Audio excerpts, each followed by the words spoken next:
In a market where there are a ton of different options of soundbars that you can purchase, today I'm going to be reviewing this Samsung Q70T soundbar and give you an honest review on it.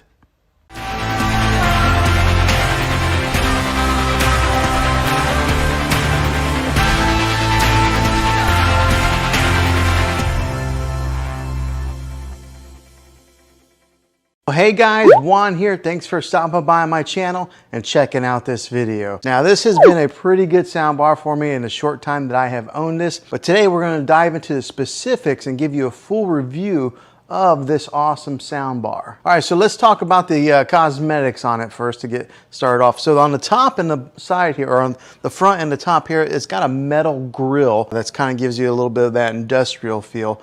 And it is a pretty solid soundbar. It's got a little bit of weight to it. I did not mount it onto the wall. I just kind of put it right here.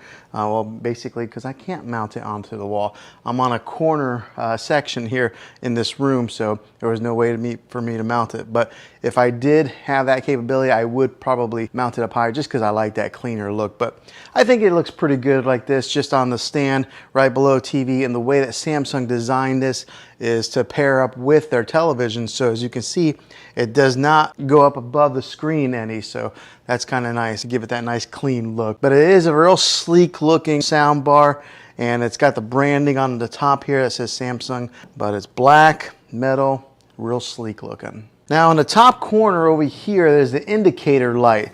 It's only on this side of the soundbar all the way to your right. And then also on this indicator light, it lets you know what input you are running. So since I am running an optical cable to it, it says direct in. If I was running Bluetooth, it would say BT.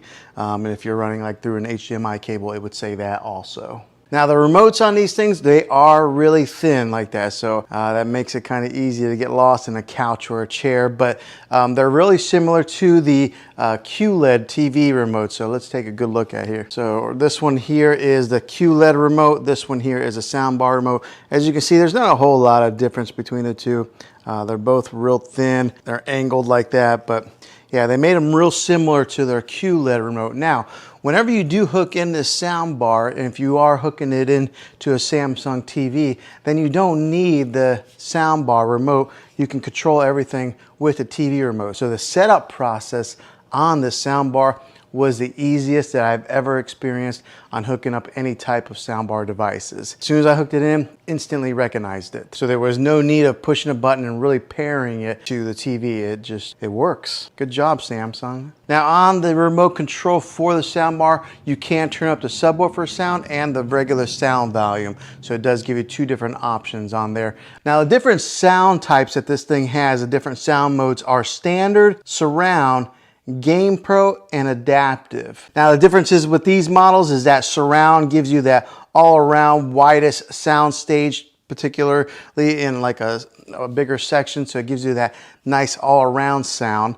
The Game Pro knows when you are gaming and it will adjust accordingly. So like maybe if you're playing some Call of Duty or something like that and there's loud guns, it will adjust the volume on the gun levels. So it's got that smart technology built inside of it that automatically detects that. And then last is the adaptive, and that will adjust on the fly based on the content that you are watching. So for example, if you're watching something that's real heavy in dialogue, it will adjust the voice accordingly to the show or the movie that you're watching, or maybe like the explosions. So it has that adaptive capability in there to control those different sound levels. Really cool technology. Now on the side of the soundbar over here, on this side here, it does have a volume control button, a plus, a minus. It's got a button on there to push it for Bluetooth pairing. And what you would do with that, when you push the Bluetooth pairing, you gotta push it, it'll come up there, Bluetooth. Then you gotta hold the Bluetooth button for about 5 seconds, and then that sets it into pairing mode to pair it with whatever device that you're wanting to Bluetooth with it. So it is a little bit of a learning curve on that, but and it's really clean with not having a whole lot of buttons on the side there. And then of course there's the power button on the side as well. But when it comes to the Bluetooth, you might have to have a little bit of patience. 5 seconds. Okay, so now let me give you a little bit of a sound test with this to show you guys what it sounds like, and then I'll dive into more of the specifics with it. Okay, so what I'm going to do here is right now I've got a wireless Rode mic that I'm hooked up here. That's what's picking up my vocals. I'm going to take that microphone and try to give you guys the best sound test I can by putting the microphone right here near the sound bar. Now I'm going to play a non-copyright song here, Andrew Apple Pie. It's one of my favorites that I use for any type of vlogging or any kind of background music. But that's how I'll give you guys a sound test to kind of give you the best type I can for video. Okay, so here's a Rode mic. We'll go ahead and put that thing right here in the center. And let's go ahead and play it.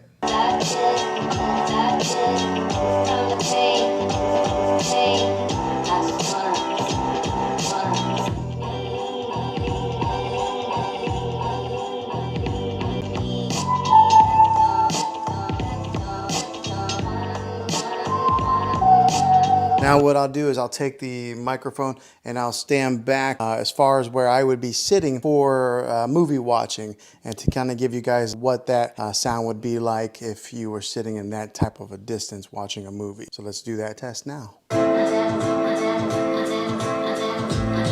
Okay, so that gives you a little bit of an example of what this thing sounds like. It's a great sounding sound bar. So let's talk a little bit about more of the specifics here. So this sound bar will get you 360 watts of power coming out of these speakers. So there are speakers on the top, and then there are speakers here in the front that are booming out, and then you got the sound bar that I have sitting on the floor there. You do get a dedicated center channel, which does a fantastic job of handling the vocals when it comes to any kind of movies or anything like that.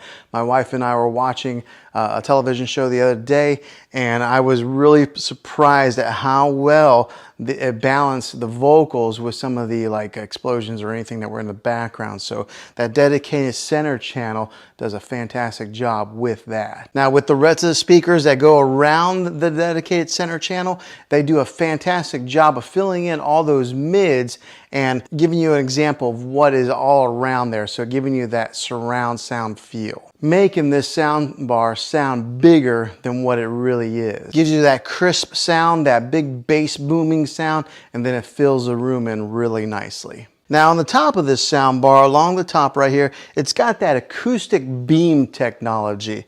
Now what that is say there's like for an example, there's a car, you're watching Fast or Furious or something like that, and there's something on the screen that moves here and just kind of moves along with the screen. The beam technology will give you that sound that kind of goes right along with it, just like that, moving with the action that's on the screen. Some really cool technology. Now I can't really show you on video obviously because it's video, but you're gonna have to take my word for it. That is a really nice little feature on this sound bar here. Now on the back of this sound bar, you do get some good connections, different types of connections to kind of go with whatever TV that you have. You get two HDMI imports. One of them is that ARC HDMI input. You get the regular 35 or 3.5 millimeter, the old-fashioned stereo jack, you get that, and then you get the optical audio cable, which that's what I'm using here.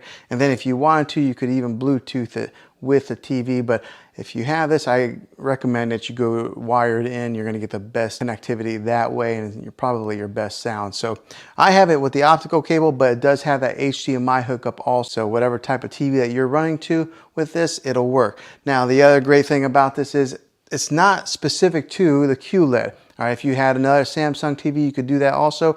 Or if you had another brand TV, Vizio, LG, or something like that, you could still use the soundbar with those models of televisions. But if you do purchase a QLED TV like I got here, I recommend that you complement it with one of these awesome soundbars. Just makes it a really cool movie experience, especially if you're spending that kind of money. Go ahead and just spend a few extra $100 and get this soundbar, and then you'll never have to go to the movie theater. You can just kind of stay home and watch your movies that way. But having those different hookups on the back of this thing make it very versatile to what you can hook this soundbar up to. Now, if this is a soundbar that you're going to be adding to your entertainment system, comment down below. Let me know. I'd like to hear if this is the one that you decide on, or if you pick a different one, comment with that also. But I hope you guys liked this review. If it was helpful to you, go ahead and throw a thumbs up on this video. And if you haven't already, go ahead and subscribe to my channel. I make tech videos all the time, and I'd love to have you back in the next one. So until then, be creative.